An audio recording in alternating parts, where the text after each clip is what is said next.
የእንግሊዙ ክለብ ማንቸስተር ሲቲ በፕሪሚየር ሊጉ ዘመን ታሪክ ምርጥ ተጫዋቾችን በማግኘት የተባረከ ቡድን ነው ይባልለታል። እንደ ዋናነት ከሚጠቀሱ ቦታዎች መካከል የመሃል ሜዳው ሲሆን ይህም በሶስት የተለያዩ አሰልጣኞች ስር ሆኖ የሚፈልገውን ዋንጫ ማሳካት ይችላል።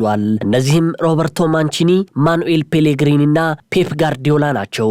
ታዲያ እነዚህ አሰልጣኞች በማንቸስተር ሲቲ ቆይታቸው እያንዳንዳቸው ሁለገብ ድንቅ የሚባል ችሎታ ያላቸውና አስተዋይ የሚባሉ ተጫዋቾችን ለዓለም እግር ኳስ አፍቃሪ ያስመልክተዋል። የማንቸስተር ሲቲ የደስታ ዘመን የሚባለው ጊዜ ምርጥ አማካዮችን በአንድ ቡድን ውስጥ ያዩበት ወቅትም ነበር። ይህም ጋሪዝ ባሪ፣ ኒጄል ዴ ጆንግ እንዲሁም ያያ ቱሬ ናቸው።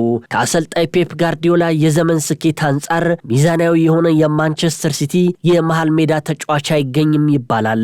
ሆኖም እነዛ ዘመናቶች ከሁለት ተጨማሪ የአጥቂ አማካዮች ጀርባ በአሰልጣኝ ሮበርቶ ማንቺኒ ስር የዴጆንግ፣ ጋሪዝ ባሪና ያያ ቱሬ በመሃል ሜዳ ክፍል መጣመር ነው። በጣም አስቸጋሪ የሚመስለው ይህ ጥምረት ለአሰልጣኝ ማንቺኒ ቀላል መስሏል።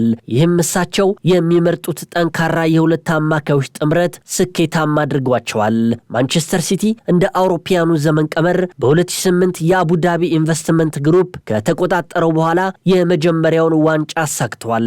እንደ ሰርጂዮ አጉዌሮ፣ ዴቪድ ሲልቫ፣ ጆ ሃርትና ቬንሴስ ኮምፓኒ ያሉ ታላላቅ ተጫዋቾች ሲቲን ተቀላቅለዋል። ታዲያ በዚያን ዘመን ዴጆንግ፣ ሳሚር ናስሪ፣ ጄምስ ሚልነር፣ ያያ ቱሬ፣ ዴቪድ ሲልቫ በመሃል ሜዳ ላይ ቢገኙም በወቅቱ ምርጥ የሚባለው ተጫዋች ጋሪዝ ባሪ ነው። የባሪ መምጣት ከ6 ወራት በኋላ ለሆላንዳዊ ዲጆንግ ጥሩ የሆነ ጊዜ አልነበረም። በዚህም ወንበር ላይ ያስቀምጦታል።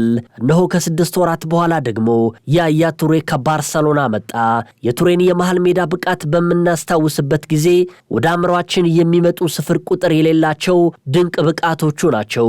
ይህም በ2013-14 የውድድር ዘመን ላይ ያያ ቱሬ 10 ግቦችን አስቆጥሮ 9 ለግብ የሚሆኑ ኳሶችን አመሻሽቶ ሲያቀብል እንዲሁም 40 የግብ ዕድሎችን መፍጠር ችሏል። በግትር ታክቲካዊ አቋማቸው የሚታወቁት ጣሊያናዊ አሰልጣኝ ሮበርቶ ማንቺኒ ማንቸስተር ሲቲን ሲለቁ ሌላኛው ቺሊያዊ አሰልጣኝ ማኑኤል ፔሌግሪኒ ክለቡን ተቀላቀሉ። ታዲያ ብራዚላዊ አማካይ ፈርናንዲኒሆ በፔሌግሪኒና በጋርዲዮላ መካከል ያለውን ሽግግር ከሞላ ጎደል ደርሶበታል። ማንቸስተር ሲቲ በፔሌግሪኒ የመጀመሪያ የውድድር ዘመን የሊጉን ዋንጫ ሲያሸንፍ የፈርናንዲኒሆ ውጤታማነት ጉልህ ነበር። ለዚህም ይመስላል የያያ ቱሬ ዘመን ማብቂያ መምጣት። ታዲያ አስገራሚው ነገር ማንቸስተር ሲቲ በአሰልጣኝ ፔፕ ጋርዲዮላ ስር ሆኖ እየተመራ ሳለ የመሃል ሜዳው አውራ ፈርናንዲኒሆ በዚህ አጋጣሚ ቦታውን አጣ።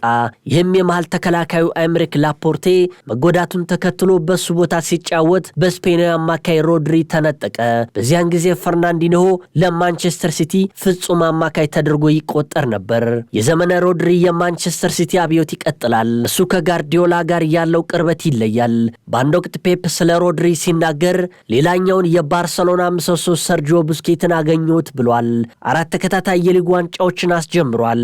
በመጨረሻም ሮድሪ የዓለም ምርጡ አማካይ ሆኖ ብቅ አለ። አሁን ላይ ሮድሪ እንዲህ ይገለጻል። ያለው የእግር ኳስ ጥራት፣ መረጋጋት፣ ስብዕናው፣ ግብ ሲያስቆጠር ያለው ግብረ መልስ፣ ተክለሰውነቱ በብዙ በጎ ነገሮች ሊነገሩለት ይገባል ይባላል። አሁንም የእንግሊዙ ማንቸስተር ሲቲ የመሃል ምርጥ አማካዮች ማግኘት የሚነጥፍ አይመስልም፣ ይቀጥላል።